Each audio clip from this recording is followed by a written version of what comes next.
சர்ச்சை பதிவு தொடர்பாக திரு ஆதவ் அர்ஜுனா மீது வழக்கு பதியப்பட்டிருந்த நிலையில் அது தொடர்பான விசாரணை தற்பொழுது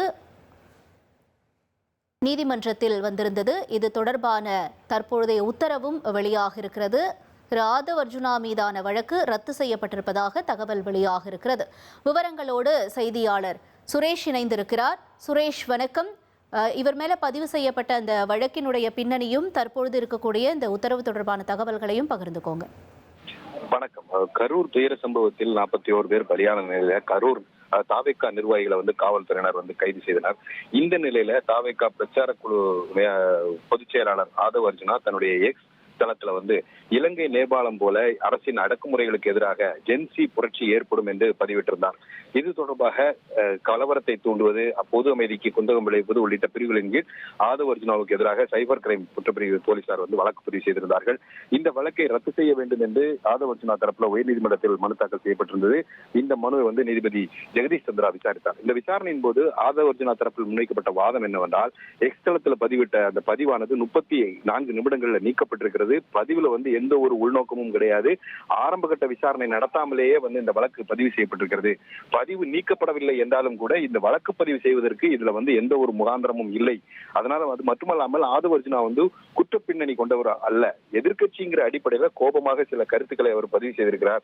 அதற்காக இந்த வழக்கு அரசியல் உள்நோக்கத்தோடு பதிவு செய்யப்பட்டிருக்கிறது என்று வாதிடப்பட்டது.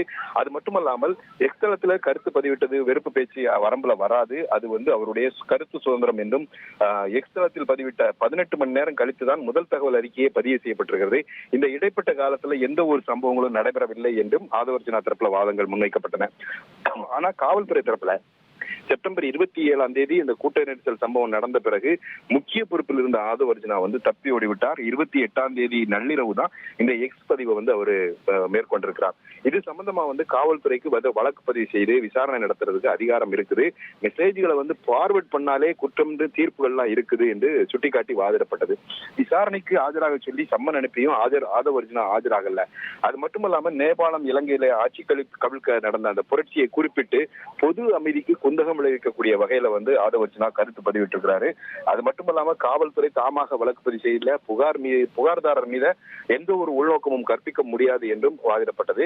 ஆதவ் அர்ஜுனாவுடைய பதிவை முழுமையாக ஆய்வு செய்த உதவி ஆணையருடைய உத்தரவின் அடிப்படையில் தான் இந்த வழக்கு பதிவு செய்யப்பட்டிருக்கிறது. அதனால் இந்த வழக்கை ரத்து செய்யக்கூடாது என்று காவல்துறை தரப்புல வாதங்கள் முன்வைக்கப்பட்டன.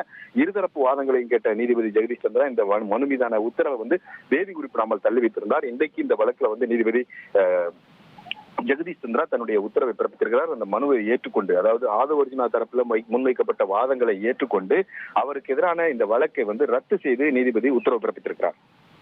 விவரங்களுக்கு நன்றி சுரேஷ். இனி செல்லும் இடமெல்லாம் செய்தி. தந்தை டிவியின் வாட்ஸ்அப் சேனலை ஃபாலோ பண்ணினா செல்ல இருக்கும் இடமெல்லாம் செய்தி.